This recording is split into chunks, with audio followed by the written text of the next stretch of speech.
안녕하세요. 대구부동산 스터디입니다. 10월 20일 일일 브리핑 해보도록 하겠습니다. 예고된 위기는 위기도 아니라면서요. TT 자, 주간 실거래 지수가 어제 발표된대요. 제가 영상을 너무 늦게 올려서 오늘 다시 한번 안내 드립니다. 지난주 0.08 왕자를 일주 동안 왕자의 자리를 일주 동안 유지하고 곧바로 다시 내려왔어요. 세종시에 가장 먼저 눈이 가시나요? 네, 세종시에 눈이 가야 정상입니다. 세종시 마이너스. 전세도 플러스로 전환되었던 것이 대구는 다시 마이너스로 전환이 되었습니다. 전세 위기 1년은 더 간다고 말씀을 드렸어요.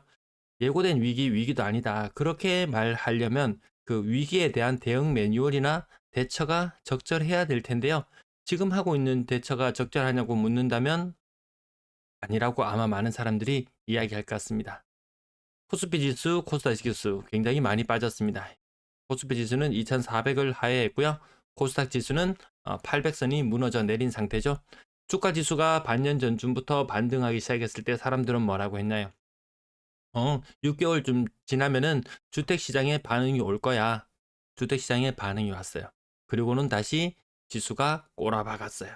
그러면 그 이후의 이야기는 분명히 해야 될 텐데 안 할 거예요. 주간 실거래 지수 이런 자료도 이것이 큰 상승을 하게 되면은 투자 카페에서 이 지도의 모습을 볼 수 있어요. 근데 하락을 하게 되면 보여주지 않아요. 저는 상승을 하건 하락을 하건 모든 것을 다 보여드립니다. 원달러 지수는 1350원을 돌파해 있는 상태고요. 기름값은 다시 90불을 위협하고 있는 상태. 간밤에 미국 10년물 국채 수익률은 5%, 4.999%까지 갔던가 30년물은 5%를 돌파해 있는 그런 위태로운 상황입니다. 호미로 막아야 할 것을 가래로도 못 막는 상황. 그러다가 이제는 포크레인까지 들이대야 되는 그런 형국. 근데 이 포크레인이 있는지 없는지 모르겠어요. 자, 거래량 갑자기 추락할 수 있다라는 부분 봐주셔야 되겠습니다. 자, 매도 물량은 오늘 소폭 증가해서 37,190건 늘어나고 있는 추세로 있고요. 전세 물량도 시차를 두고 있지만 이것이 매도 물량이 다시 늘어나는 시기에 발맞춰서 조금 시간차를 두고 같이 늘어납니다. 같이 늘어납니다. 점핑하는 현상 염두에 두고 있어야 될 거예요. 전세 매물이 잘 빠지니 안 빠지니 이런 이야기들이 서서히 나오기 시작할 시점인 것 같습니다. 전체 임대 물량도 다시 늘어나고 있는 형국이고요. 거래량 71건.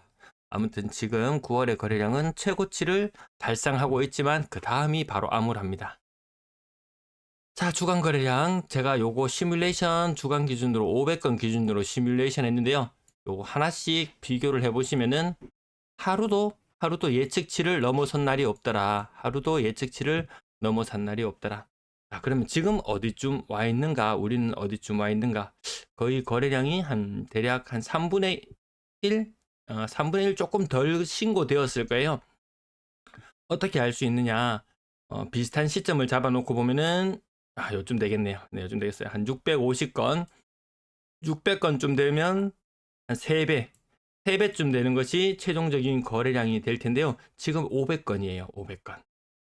이 상태로 가다가는 10월의 거래량은 갑자기 1,500건대로 요건 너무 심하게 잡았고요. 아마 1,600건대 정도 예측하면 될 거예요. 분위기가 갓 살아나려고 했던 2월 정도 수준에 밖에 머무르지 못합니다. 부산의 거래량도 요거와 맥을 같이 하고 있다라는 부분. 10월 달 넘어서면서 비싼 아파트 아직도 거래되고 있긴 해요. 9월 27일 이후에 거래 건수 있긴 합니다. 자, 근데 앞자리가 6자예요. 모두 30% 이상 하락하는 모습들을 보여줬습니다. 캐슬 골드바크 3단지는 요 대형 평형이라는 약간의 특수성이 있다고 보면 되겠고요. 나머지 비싸게 거래된 아파트는 고점 대비 모두 30% 이상 하락했네요. 이페런스당 범어 6억 아래로도 떨어졌었죠. 6억 8천 반등할 만큼 했어요. 그러다 앞자리는 여전히 6이라는 부분. 자, 조금 7자가 보인다 대형 평형. 네. 그다음 9자가 보인다 신축. 9자가 보인다 신축. 7자가 보인다? 뭐 그럴 수 있는 일. 요 정도로 보면 되겠죠. 자, 이거 타입별로 조금 차이는 있지 싶은데요. 이안동대구 4억 8천. 또 4억 초중반까지 밀렸던 가격이 그래도 올라가는 건 맞다. 근데 그 이후에 계속 올라갈 수 있는 힘이 있는가? 주가 간신 U 플러스. 이시아 폴리스 더샵, 요것도 대형 평형이고요. 자, 나머지는 거의 6자, 센트럴팰리스 6자, 우방 금탑 아파트 5자, 이런 것들은 오랜만에 거래가 신고되기도 하는 것 같습니다. 앞자리가 5자입니다. 고점 대비 하락률이 45%입니다. 둔촌주공 1병을 구하기 위해서 얼마나 많은 그 외의 재개발 아파트들이 피눈물을 흘려야 할 것인가? 분담금 때문이죠. 아무래도 분담금 때문인 것 같습니다. 3억 후반, 요 동대는 3억 후반, 그 다음에 아주 인기 있는 곳들은 5억을 살짝 상회하고 있는 그런 상태로 보이고요. 앞자리 6자로 나타나는 것이 근래에 더욱더 자주 빈번하게 출현하고 있다라는 부분을 늘 상기해 두시면 되겠습니다. 후방 드림시티도 앞자리가 6자가 보이기도 하고요. 평균적인 하락률은 후반 베르디움처럼 여전히 28%라고 말합니다. 요거 조금 지나면 제가 30%라고 수정해서 말할 날도 머지않았다. 이런 말씀도 종종 드리고요. 오늘 3억 이상 거래량은 신고가 여기까지가 다네요. 여기까지가 다예요. 많지가 않습니다.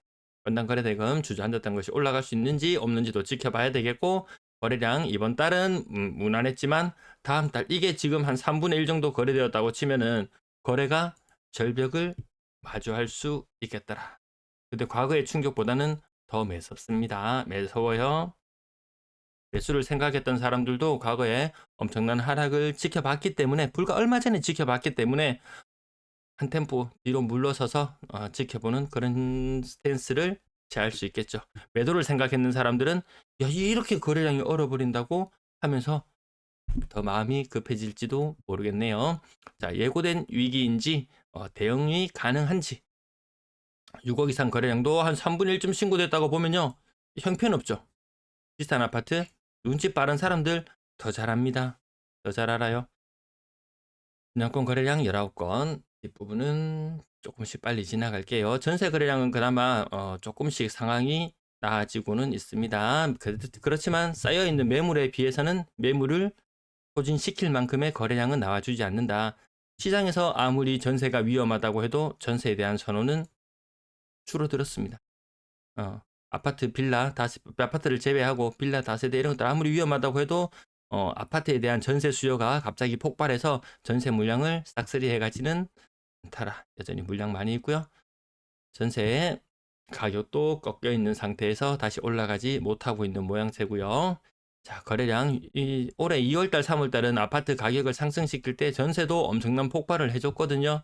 전세도 또다시 한번 폭발을 해줘야지 하반기에 9, 10, 11, 12월, 10월달도 어느덧 다 지나갔지만 10, 11, 12월만 12,000개의 입주 물량이었잖아요. 연간 물량을 소진하려면은 전세가 되었건 월세가 되었건 이 폭발시켜줘야 되는데 그런 모습까지는 파괴력 있는 모습은 보여주고 있지 못한 것 같습니다. 월세의 거래량은 그래도 계속 선방하고 있는 모습. 그렇다고 월세가 치솟지도 않더라. 월세가 조금 올라가나 싶으면은 보증금이 예전보다 훨씬 낮아졌죠. 보증금 수준이 환산해 보면은 그냥 고만고만한 수준으로 보면 될 것 같습니다. 네, 시청 감사합니다.